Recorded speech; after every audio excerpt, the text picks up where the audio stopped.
Hi, I'm Rua Butler and I write historical fiction set in Ireland during the 12th century. I've been invited to talk at the Wexford Literary Festival on July the 6th in the beautiful surrounds of Enniscorthy Castle. It's a free event and I'd love you to, if you're in the area, to call along and say hello and bring a few questions about the Normans who invaded Ireland. I'm just going to talk a little bit today about Enniscorthy Castle and its history and how it came to be not so much a Norman castle, but a Flemish castle. You may be wondering how people from what is now modern Belgium came to find themselves in Wexford, and that's what I'm going to talk about today. The story of how these Flemish people came to be in Wexford begins way back in 1100 when William Rufus, the second Norman king of England, was killed by a wayward arrow, let's say, in the New Forest. His two brothers, Robert Curthose and Henry Beauclerc, both declared an interest in taking the throne, as one would, and basically Robert attempted to invade England to take the throne.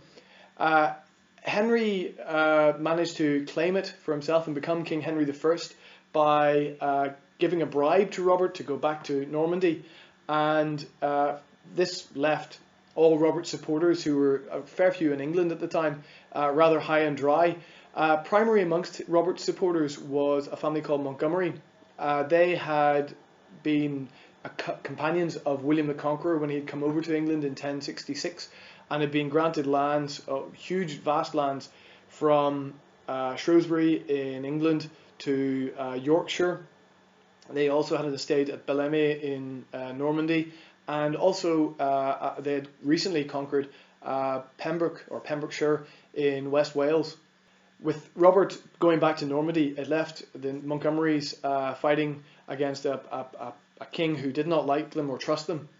And in 1103, the whole family were banished from England, and they went and joined Robert over in Normandy. Now, during his war to claim the throne of England, Henry I had made an alliance with the Count of Flanders, to whom he was related through his mother, and it seems that it's very possible that some of these Flemings came across to help him in that cause. When Henry won the throne, or certainly took the throne, he had all these kind of unruly, rowdy Flemings up on the north Scottish border, and he decided that he didn't particularly want such people in his kingdom making trouble and probably sort of going towards banditry. And so what he did was, he had all this land that made free by the Montgomerys being banished to Normandy, and so Pembroke was basically, all these Flemings were pushed towards Pembroke. Another theory is that these Flemings had been in England since the 1066 invasion and were granted land over there to ostensibly give to loyal subjects of the English crown. And yet another theory is that around 1108 there was extensive flooding in Flanders, and a number of Flemings came to England as refugees, and Henry I, out of the goodness of his heart, I'm sure, sent them over to West Wales to settle and to make it into what has since become known as Little England beyond Wales. However, they managed to become resident in Pembrokeshire. The Flemings quickly organised themselves because it was a very dangerous land at the time, full of sort of Welsh who would have been coming down from the north to try and oust them from England, as well as Norman knights who were not always friendly towards the English crown. And to defend themselves, they sort of elected leaders. I would say that probably maybe a few thousand Flemings had come into West Wales, and they started electing leaders, or their leaders were probably already in place. Such principal warlords at this time were Wiso, who gave his name to Wiston Castle in Pembrokeshire, Tancred, who took Haverfordwest, and Godebert, whose sons were lords at Roche Castle, right out on St Bride's Bay, and Llangoim, which is further back towards Pembroke. Gerald of Wales, who was a famous chronicler of the 12th century and a man who grew up in Manorbier, quite close to Pembroke, had this to say about the Pembroke Flemings.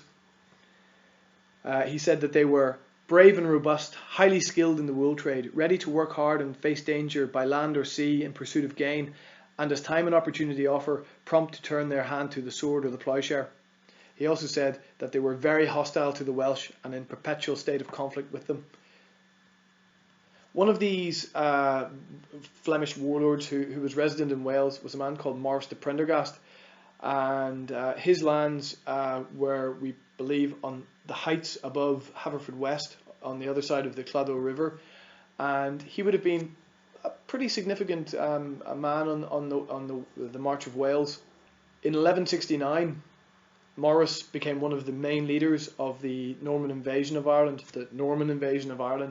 and he was really a second in command to Robert Fitzstephen, the Norman leader of this army. Maurice was able to raise a band of 10 knights and 200 archers or crossbowmen, which came across with Robert Fitzstephen and landed at Bannow Bay on the 1st of May 1169, almost exactly 850 years ago.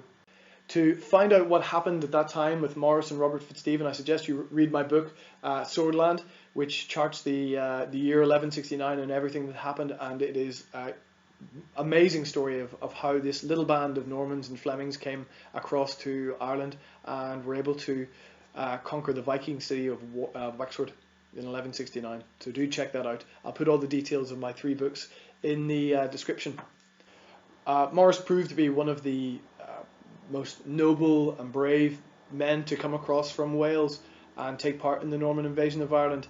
However, he quickly fell out with Robert Fitzstephen and the chap that they had come across to Ireland to put back in his throne, a man called Dermot MacMurrough.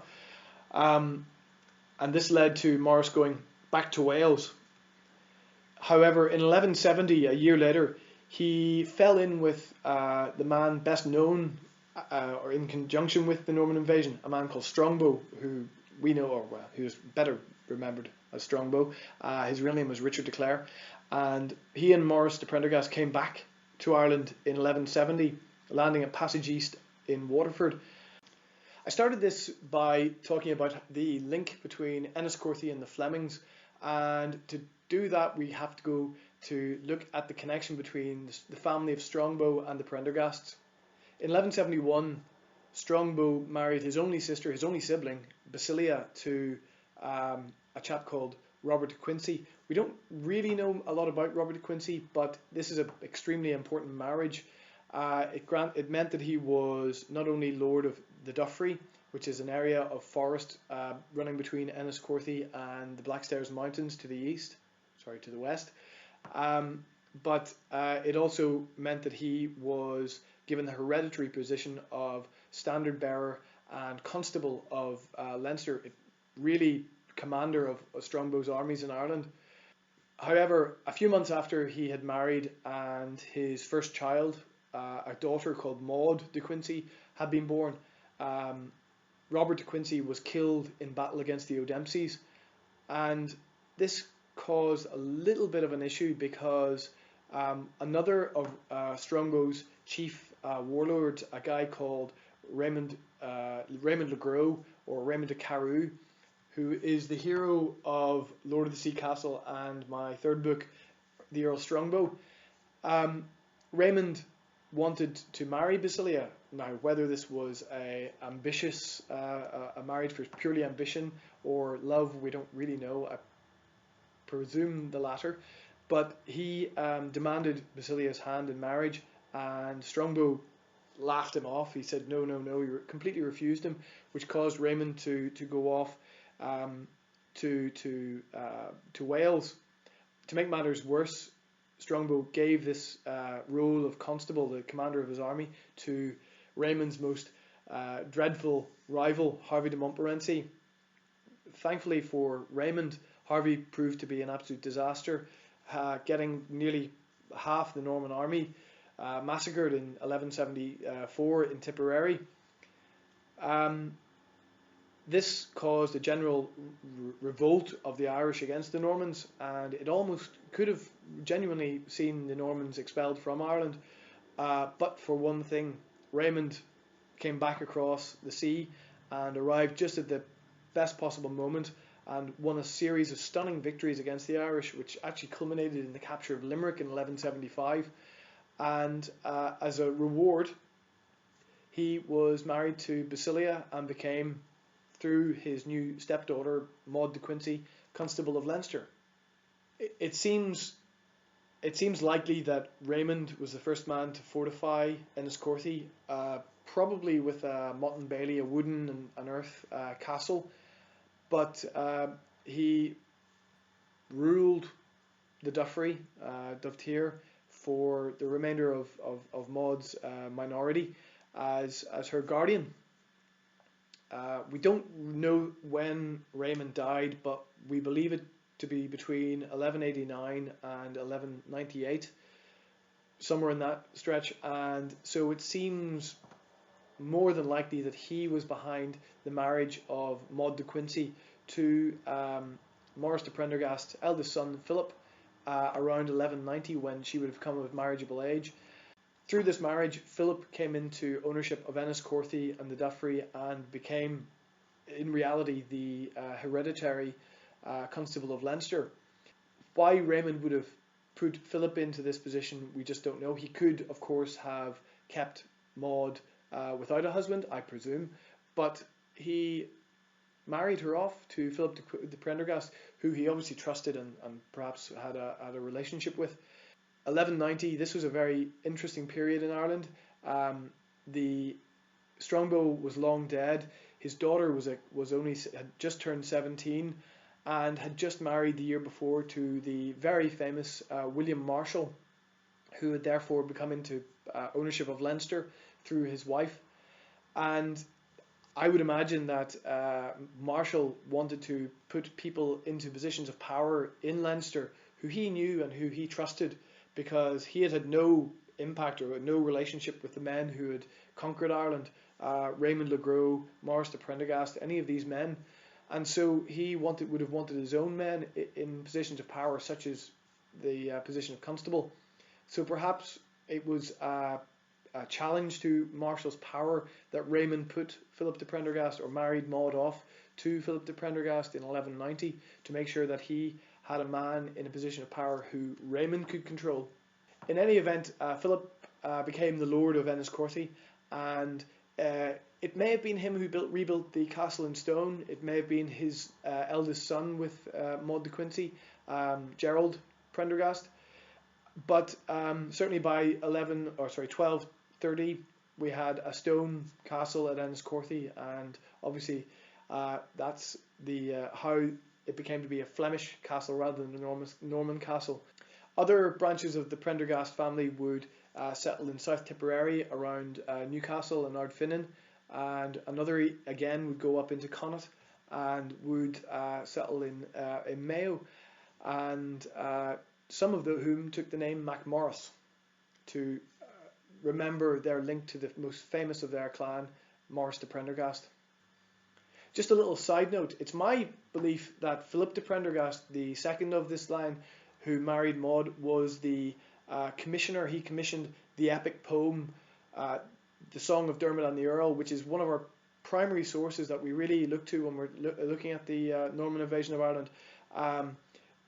Now, it's my personal belief that Philip was the guy, the patron of the work, but there is no evidence. But if he was, it is likely that this really quite wonderful piece of work, this epic poem, as good as anything that was being written around Europe at the time, could have well have been written in Enniscorthy itself. And that's just another link to this wonderful town and castle, where I will be talking on Saturday the 6th of July. It's free, it's a free event, so please do come down and say hello, and come and listen to me speak about the Normans and the Flemings and the Vikings and the Gaels, who all came to a head and came to a real fight for the future of Ireland in the years after 1169. So just to say, I'm Rua Butler. I write books about the 12th century. There is a link to both all the books and to everything you need to know about the Wexford Literary Festival, which is taking place at the start of July. And do please give it a look, and I'll see you next time, either on YouTube or at the Literary Festival in Wexford. Cheerio.